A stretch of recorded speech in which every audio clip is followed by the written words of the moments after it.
महकमा wild life का भूरे रीछ को शेड्यूल 3 में शामिल करने का फैसला। शेड्यूल 3 में शामिल होने के बाद ऐसे अफराद जो भूरे रीछ को घरों में रखते हैं उनके खिलाफ कार्रवाई हो सकेगी। मंजूरी के लिए समरी कैबिनेट डिवीजन को भिजवा दी गई है। इसी पर बात करेंगे, उस्मान अली हमारे साथ मौजूद हैं। जी उस्मान अली, शेड्यूल 3 के हवाले से बताइएगा। जी आपको बताते चलें कि महकमा वाइल्ड लाइफ ने ब्राउन बियर को शेड्यूल 3 में शामिल करने का फैसला किया है, जिसके लिए समरी तैयार करके मंजूरी के लिए अरसाल कर दी गई है। महकमा वाइल्ड लाइफ एक्ट के तहत शेड्यूल 3 में ऐसे वो तमाम जानवर और परिंदे शामिल हैं जिनके शिकार करने पर पाबंदी है, जिनको पकड़ने पर पाबंदी है या उनको घरों में बतौर डोमेस्टिक एनिमल रखने पर भी पाबंदी है।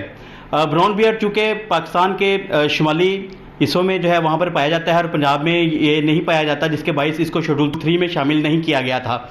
लेकिन पंजाब में ऐसे लोग वहाँ पर शुमाली इलाकों में जाकर वहाँ पर ब्राउन बियर के बच्चों को पकड़ कर ले आते थे और यहाँ पर उनको बतौर डोमेस्टिक एनिमल इनको यहाँ पर परवरिश की जाती थी। बिलखुसूस जो मदारी हजरात हैं वो उनको खेल तमाशे के लिए यहाँ पर इस्तेमाल करते थे।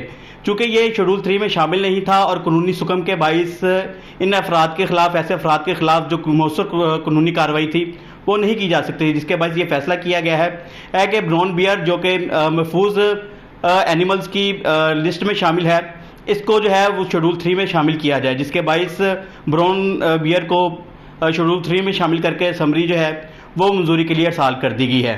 शेड्यूल 3 में शामिल होने के बाद पंजाब भर में जो ब्राउन बियर के रखने पर भी पाबंदी होगी उसके, और जो जिन्होंने इनको रखा है उनके खिलाफ भी मौसर कानूनी कार्रवाई जो है वो अमल में लाई जा सकेगी। जी।